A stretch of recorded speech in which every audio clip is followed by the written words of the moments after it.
पिलानी गायत्री परिवार शांतिकुंज हरिद्वार के तत्वाधान में चेतना केंद्र में युग साहित्य भवन का लोकार्पण व प्रवचन हुआ।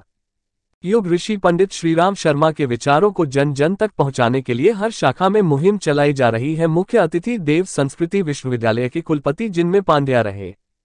उन्होंने अपने उद्बोधन में युग साहित्य पर बहुत सी बातों पर प्रकाश डाला। वह युग परिवर्तन के इस कार्य में सभी को अपना योगदान देने की बात कही। वह युग अवतारी परम पूज्य गुरुजी वह गायत्री माता के बारे में भी काफी बातें सत्य घटनाएं शेयर की। गायत्री परिवार से जुड़े हजारों सह परिवार आए। चिड़ावा, बगड़, झुंझुनू, सीकर, चूरू, मंडावा, गुड्डा, उदयपुर, वाटी, सूरजगढ़, सिंधाना, खेतड़ी व अन्य दूर दूर ग्रामीण क्षेत्र से एक ही गणवेश में दिखाई दिए, जिसमें पुरुष गण से अधिक मात्रा शक्ति की उपस्थिति रही।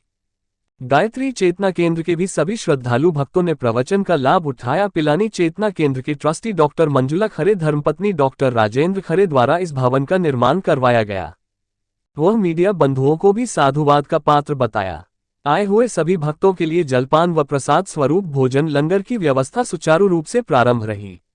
कार्यक्रम में डॉक्टर आरपी खरे, गोविंदराम सोनी, देवेंद्र सिंह, राजेश धारीवाल, महिपाल सिंह, कैलाश चंद्र शर्मा, सुशील मित्तल, पवन शर्मा, अशोक सैनी, सुरेंद्र नरूका, सेवानिवृत्त श्रीमान आईजी छाजू, रामजी, जोगिंदर सिंह, राजेंद्र शेखावत व अन्य मौजूद रहे। मुख्य अतिथि डॉक्टर चिन्मय मपांड्या से VVIP न्यूज चैनल के चीफ ब्यूरो एडिटर बाबूलाल घोगलिया की सीधी वार्तालाप।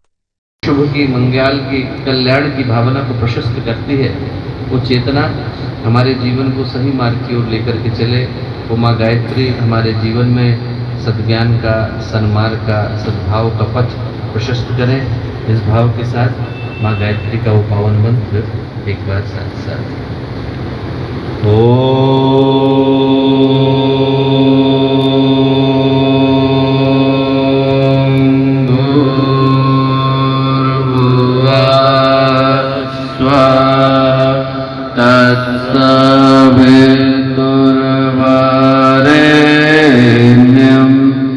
भर्गो देवस्य धीमहि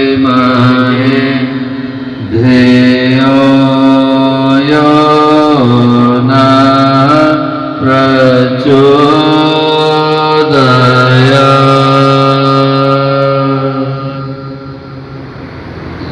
परम पूज्य गुरुदेव, परम वंदनीय माता जी के दिव्य संरक्षण में आज का ये अत्यंत ही पावन दिन, विश्वकर्मा जयंती का ये शुभ अवसर, एक ऐसा शुभ दिन जब हम परम पूज्य गुरुदेव के द्वारा रचित साहित्य के इस भवन का उद्घाटन आज यहाँ पिलानी के एक ऐसे दिव्य तीर्थ के अंदर होता हुआ देख रहे हैं, जिस तीर्थ के अंदर कभी परम पूज्य गुरुदेव के चरण पड़े और जिस गायत्री शक्तिपीठ की आभा को, ऊर्जा को, प्रतिभा को, प्रकाश को यहाँ से मीलों दूर से देख पाने की स्थिति आज बन पाई है। एक ऐसे शुभ दिन, शुभ अवसर पर हम लोगों के साथ यहाँ मंच पर उपस्थित आदरणीय खरे मामा जी, आदरणीय सोनी भाई साहब, आदरणीय गोपाल स्वामी जी भाई साहब, आदरणीय डॉक्टर प्रशांत जी, डॉक्टर उमाकांत जी, यहाँ आए शांतिकुंज से आदरणीय पाराशर मामा जी, आदरणीय शिवराम जी मामा जी, यहाँ उपस्थित इस क्षेत्र के और आसपास के विभिन्न स्थानों से आए गायत्री परिवार के सभी सम्मानित कार्यकर्तागण। किसी का नाम लेना छूट गया होगा तो क्षमा करिएगा। तो सभी गायत्री परिवार के वरिष्ठ कार्यकर्तागण, प्यारे भाइयों बहनों और प्यारे मित्रों, मुक्ति नहीं हो पा रही और मेरी मुक्ति सिर्फ वही करा सकते हैं जिनको संतों की मुक्ति का अधिकार हो। बोले इस धरती पर संतों की मुक्ति का अधिकार अवतारों के अलावा किसी को होता नहीं। बोले इस धरती पर अवतार एक ही है, उनका नाम है परम पूज्य गुरुदेव पंडित श्रीराम शर्मा आचार्य। बोले वही ईश्वर के अंश को लेकर के धरती पर आए। बोले आप उनको उस जगह पर आमंत्रित करो जिस जगह पर मैंने शरीर को त्यागा, और यदि वो आएंगे और मेरे लिए प्रार्थना करेंगे, तब जाकर मेरी जो संस्कार की डोर है जो धरती से जुड़ती है वो कट पाएगी, मैं मुक्त हो पाऊंगा। बोले वो ऐसे नहीं आएंगे, अवतार हैं, उनको आने के लिए इस धरती को इस योग्य बनाना पड़ेगा, इस भूमि को, इसके संस्कारों को इस योग्य बनाना पड़ेगा कि वो यहाँ आए। क्या करें, मैंने सपने में पूछा।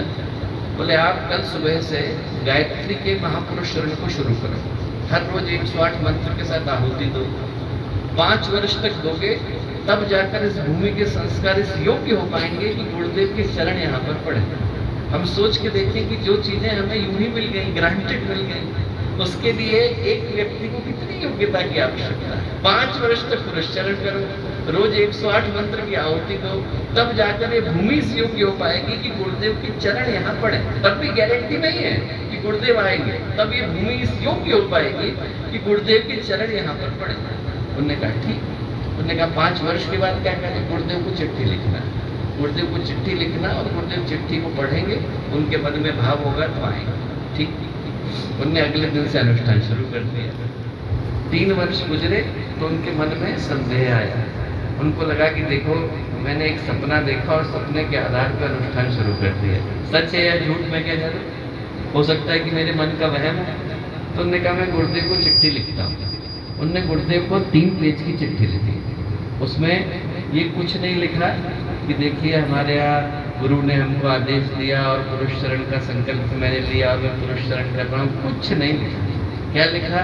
उन्होंने कहा कि साहब हमारा क्षेत्र पिछड़ा हुआ है, यहाँ लोग पढ़े लिखे नहीं, यहाँ पर लोग गायत्री के विषय में कुछ जानते नहीं है। आपसे बढ़ करके गायत्री के विषय में ज्ञानी इस धरती पर कोई दूसरा है नहीं। आप आइए, यहाँ लोगों को उद्बोधन दीजिए, उनको संबोधित करिए, उनके हृदय में गायत्री की उपासना का भाव आएगा। इस प्रार्थना के साथ मैं आपको पत्र लिख रहा हूँ। 3 पेज का पत्र लिखा और गुरुदेव ने 3 लाइन में जवाब दिया। आपका पत्र मिला, समाचार जाने।